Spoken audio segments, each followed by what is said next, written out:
Kau tak nampak sebab akak tak menunjuk-nunjuk. Macam mana tu? Entah.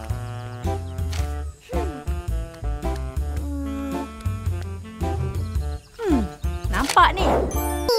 Boleh je. Lepas tu, batang aiskrim ni nak guna untuk buat model rumah.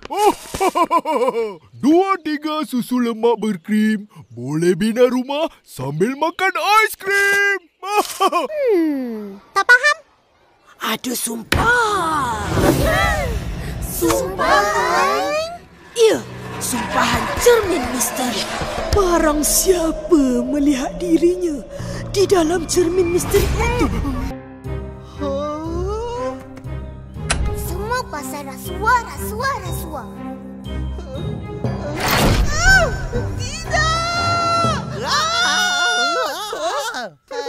Pandai cucu atuk. Cepat, jalan ke padang. Baik, cikgu. Jom. 6, 7, 8, 9, 10, 11.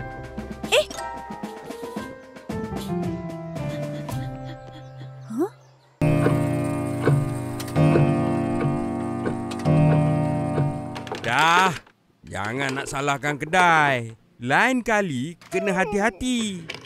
Betul tu.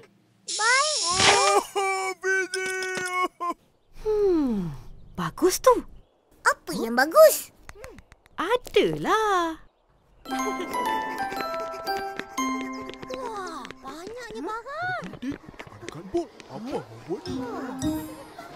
Mana kau dapat? Kat sarang burung tadi. Tak cakap pun. Lupa. Ikan tu nanti cengap-cengap. Macam mana ni? Kita kena letak di dalam air. Jom tangkap.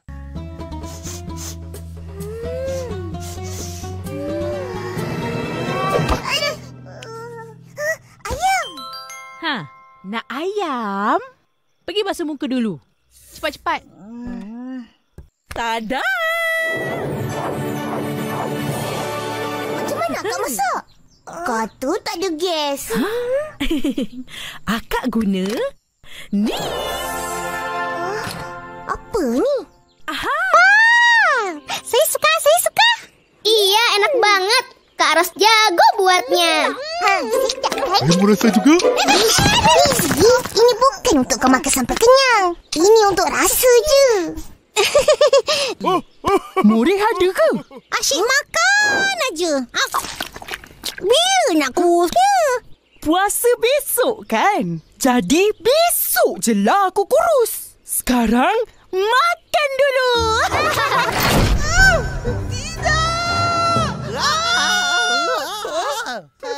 Pandai cucu atuk.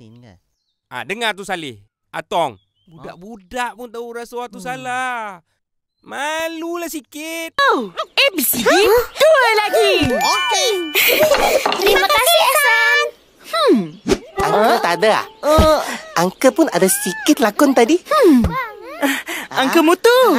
Dek, apa lagi? Opa, tengok akak ni. Puas Kementerian Kesihatan adakan program imunisasi.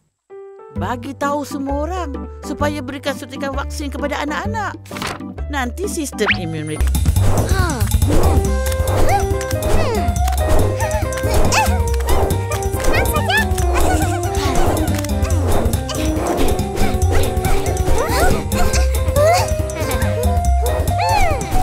Apa yang kau tak suka?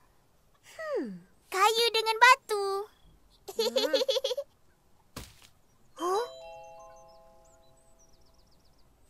Buah apa ni? Buah naga. Ini badut.